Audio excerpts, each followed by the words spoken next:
Let's go. Udah nih.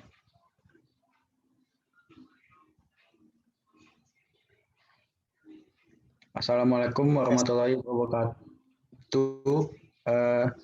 Kami dari kelompok 16, kami di sini ingin membahas agama, politik, dan budaya dalam studi kasus karikatur Nabi Muhammad di negara Prancis.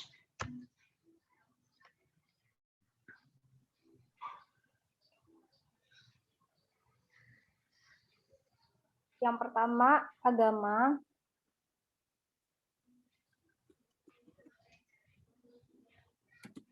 Next.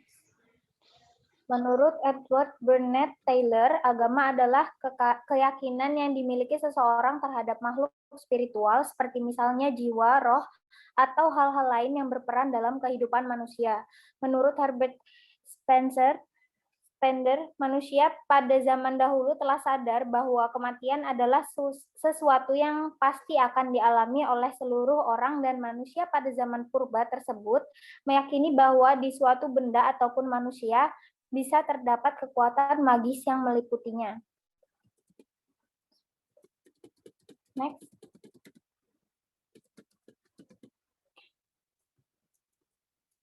Di dalam agama terdapat unsur-unsur sebagai berikut. Yang pertama, keyakinan. Yang kedua, peribadatan. Yang ketiga, sistem nilai atau value yang berkaitan dengan aturan yang berasal dari ajaran agama yang mengatur tentang hubungan antara manusia dengan sesama manusia ataupun manusia dengan alam semesta. Next. Di dalam perkembangannya, saat ini agama dapat dikategorikan menjadi dua. Yang pertama, agama bumi atau agama alam, yang merupakan kepercayaan yang mengajarkan bahwa benda apapun yang berada di permukaan bumi memiliki kekuatan spiritual. Contoh agama bumi adalah Hindu, Buddha, dan Taoisme. Sedangkan agama samawi atau agama wahyu merupakan agama yang mengajarkan kepercayaan terhadap wahyu Tuhan yang disampaikan melalui manusia utusan Tuhan yang disebut nabi. Dalam konsep agama samawi, seluruh manusia diwajibkan mengikuti wahyu yang diajarkan Tuhan melalui nabi, karena diyakini bahwa Tuhan adalah penguasa seluruh alam semesta yang tidak memiliki tandingan. Contoh dari agama samawi adalah Islam, Kristen, dan Yahudi. Next.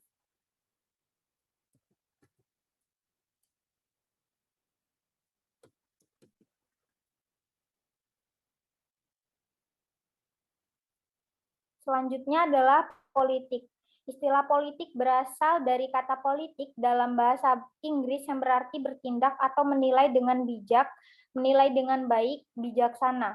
Kata politik sendiri berasal dari bahasa Latin yaitu politikus yang berasal dan bahasa Yunani politikos yang artinya berkaitan dengan warga negara dan memiliki akar kata dari bahasa Yunani yaitu polis yang berarti kota. Menurut Deliarnur, politik merupakan segala sikap atau aktivitas yang berkaitan dengan kekuasaan dan memiliki maksud untuk mempengaruhi dan dengan cara mengubah atau mempertahankan suatu bentuk susunan masyarakat. Next.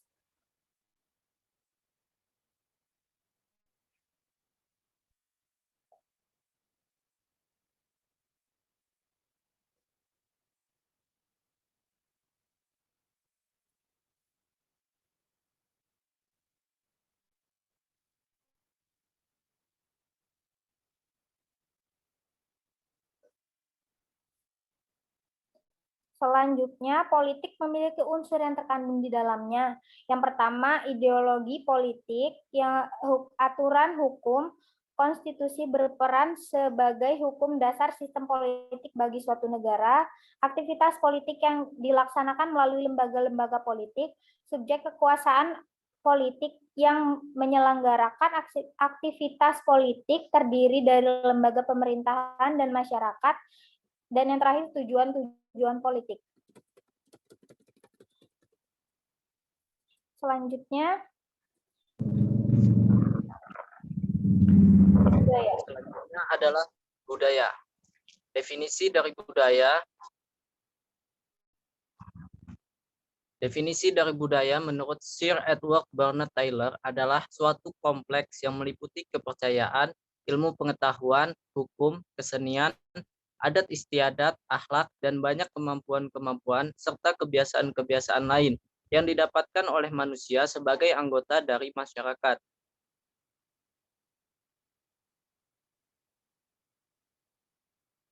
Selanjutnya,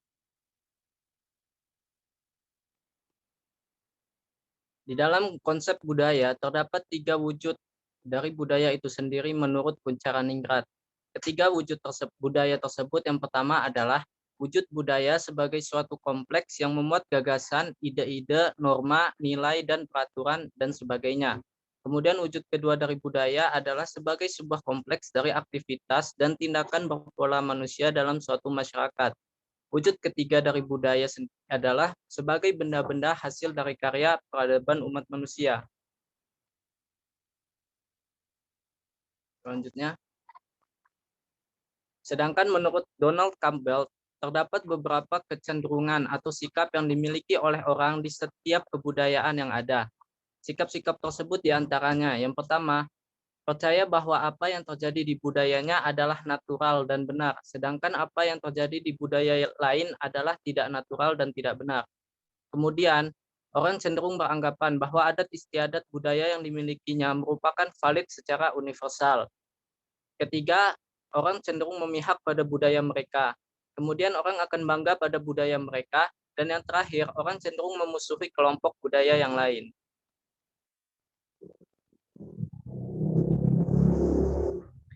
Kemudian selanjutnya adalah hubungan antara agama, politik, dan budaya. Yang pertama adalah hubungan antara agama dan politik, serta budaya. Ajaran agama menjadi nilai dasar yang dijadikan pedoman oleh suatu masyarakat dalam bertingkah laku secara sosial di antara mereka. Agama membentuk norma serta nilai yang akan berkembang dan dipegang oleh masyarakat, termasuk nilai politik dan budayanya. Hubungan antara agama dan politik, aktivitas politik di suatu masyarakat akan dipengaruhi oleh ajaran agama yang mereka yakini. Sedangkan hubungan antara agama dan budaya adalah agama mempengaruhi budaya di suatu masyarakat. Karena praktik budaya pada dasarnya akan mengandung nilai yang bersumber dari agama. Dan agama merupakan suatu kompleks kebudayaan yang dihasilkan oleh peradaban manusia. Kemudian hubungan antara budaya dan politik. Budaya dan politik memiliki kaitan karena suatu masyarakat yang memiliki satu budaya yang sama akan membentuk orientasi politik yang cenderung sama pula.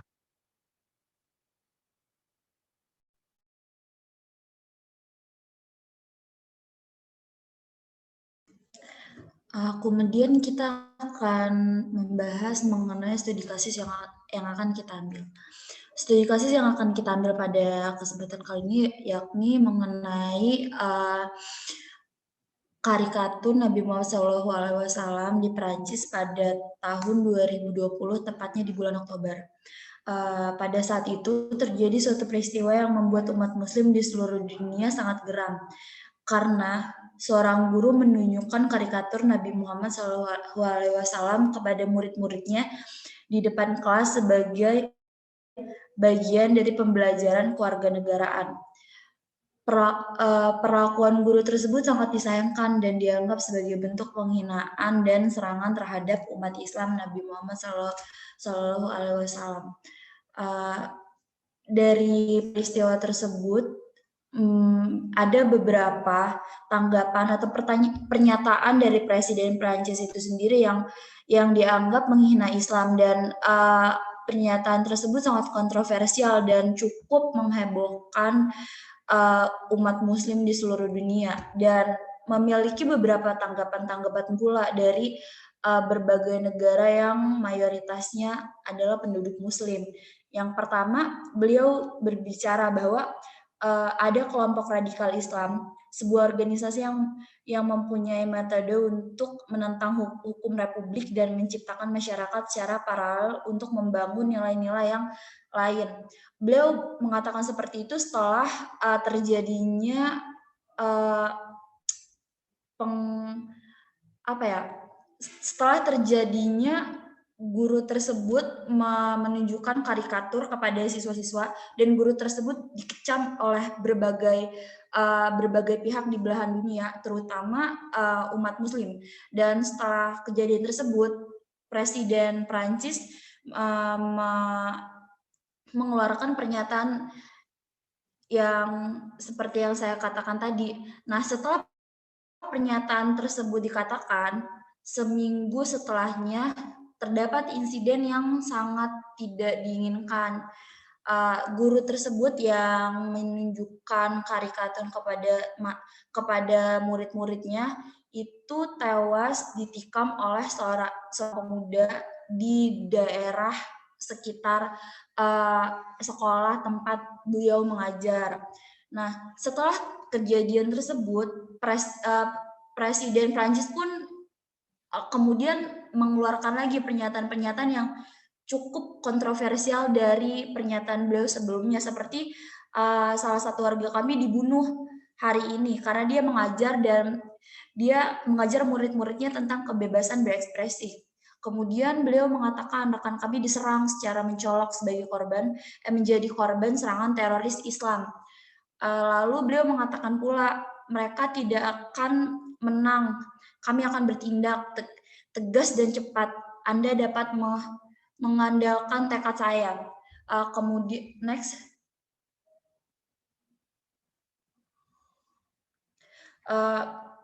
Setelah beliau menyatakan pernyataan tersebut, beliau juga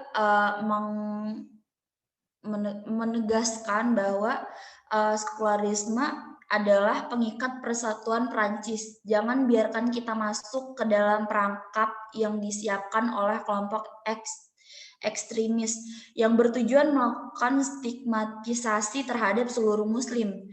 Kemudian beliau menyatakan pernyataan yang amat sangat disayangkan, yakni beliau bilang Islam adalah agama yang mengalami krisis di seluruh dunia.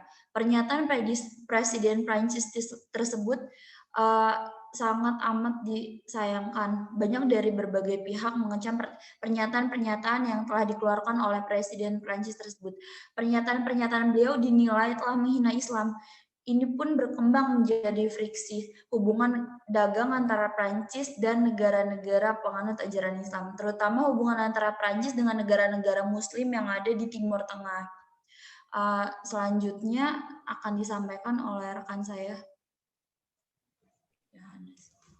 Selanjutnya saya akan membahas dampak dari kasus karikatur Nabi Muhammad di bidang politik bagi negara Prancis. Dampak yang kita lihat dari negara Prancis ini dampak politiknya tuh terkait dengan negara-negara Islam atau negara-negara yang berada di Timur Tengah. Salah satu contoh kasusnya tuh Presiden Turki membalas pernyataan Macron dengan mengecam penghinaan Islam yang dilakukan oleh negara Prancis dengan dasar sekularisme dan kebebasan berpikir.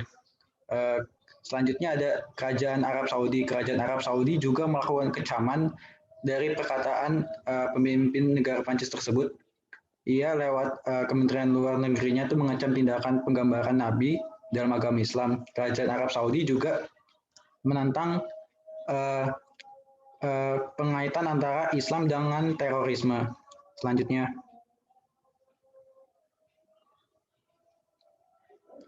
negara lain juga mulai menyerukan protes terhadap Prancis setelah Presiden Macron mengomentari masalah karikatur tersebut.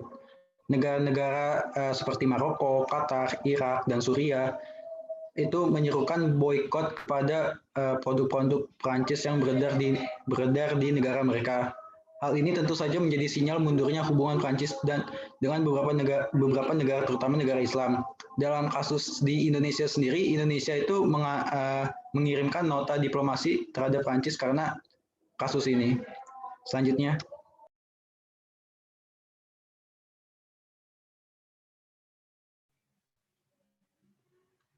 Baik, selanjutnya dampak ekonomi di negara Prancis karena kasus ini yang mana setelah kasus karikatur Nabi Muhammad yang banyak dikecam oleh banyak orang negara-negara Islam dengan negara-negara yang berpenduduk mayoritas Islam, yang mana melakukan boikot-boikot pada produk Prancis.